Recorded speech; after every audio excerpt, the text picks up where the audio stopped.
the importance of knowledge. The seeker of knowledge should know that Allah subhanahu wa ta'ala has made worship obligatory upon the Muslim. Is that right?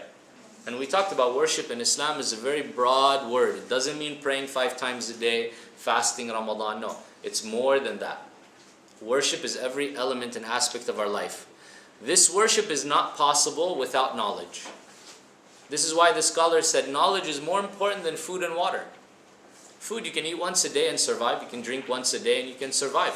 But knowledge, you need it 24 hours a day. Because every aspect of your life is an element of worship, or you want it and hope that it will be an element of worship. Therefore, seeking knowledge is also obligatory. And ignorance does not befit the believer. So the believer should seek knowledge to dispel ignorance. Allah subhanahu wa ta'ala sets the terms for ibadah, for worship. And the seeker of knowledge should strive hard in his quest, be sincere and not be amazed with himself. Acknowledge this is a favor upon him by Allah. Allah gave him this knowledge and the ability to pursue it. So number 1, we said worship is obligatory upon a believer. Number 2, worship isn't possible without knowledge. Number 3, seeking knowledge is obligatory because you cannot worship without knowledge. Number 4, ignorance is not befitting of a believer. Number 5, knowledge dispels that ignorance. Knowledge is the light. Is that right?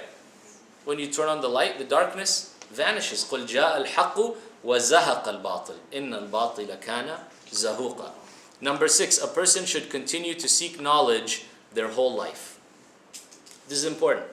You know, in terms of worldly life, what do we usually do? We work really hard in the beginning when we're young. Is that right?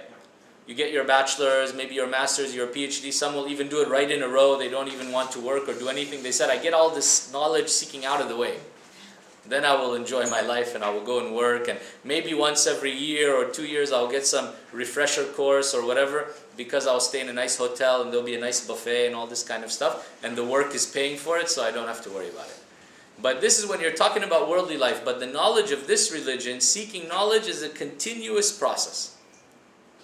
There is no such thing as, now I'm done, alhamdulillah, I've finished, got the PhD, now I don't have to seek knowledge anymore. How many a PhD, even in Islamic studies, with all due respect, when you talk to them, you believe this guy has no knowledge. You see this person, you talk to him, you say, I mean, with all due respect, doesn't have much knowledge.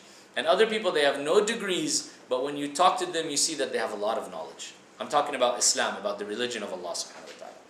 So what we are doing, it's not about trying to get a job or about benefiting financially somehow or about getting famous or about, no. We are talking about getting closer to Allah subhanahu wa ta'ala, being able to worship Allah subhanahu wa ta'ala properly, and the amount of knowledge that's out there cannot be encompassed in a short period of time or even during one person's entire lifetime. That's why true scholars, to be a true scholar, the first step is understanding, I don't know. That's why they said half of knowledge is la a'lam. Half of knowledge is I don't know. Because when you realize and know that you don't know, then you have a little bit of understanding about how huge and vast knowledge is. You understand what I'm saying? But when you don't know anything, then you believe knowledge is very small.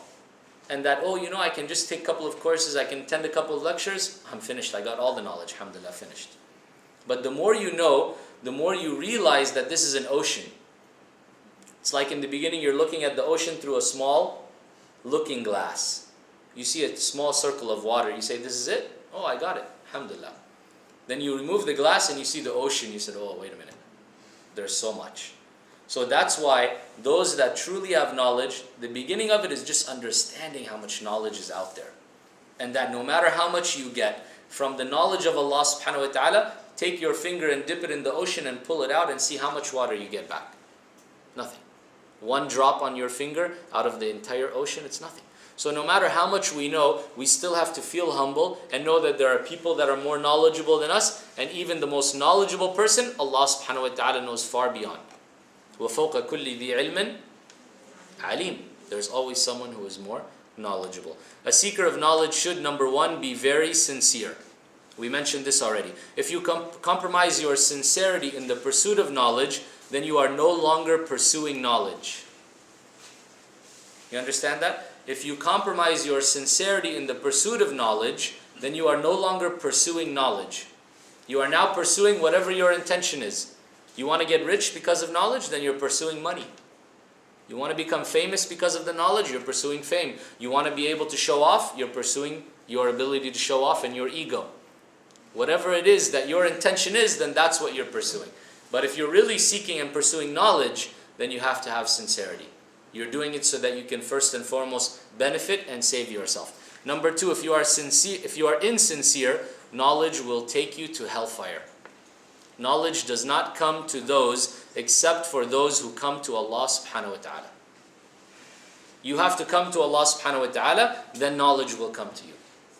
And we know the ahadith, you come to Allah subhanahu wa ta'ala, just a handspan, Allah subhanahu wa ta'ala comes to you an arm's length. You come walking to Allah subhanahu wa ta'ala, Allah subhanahu wa ta'ala comes running to you. Meaning, you do a little bit, Allah subhanahu wa ta'ala will do so much more for you.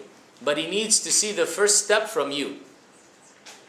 You have to show that you want. You have to show that you need. You have to show that you are willing.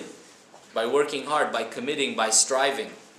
That's how we show sincerity. Sincerity is not merely a word or a thought. I think I'm very sincere, alhamdulillah. Then the small test comes, you said, hey, forget it, never mind. Never mind, I'm not really that interested in seeking.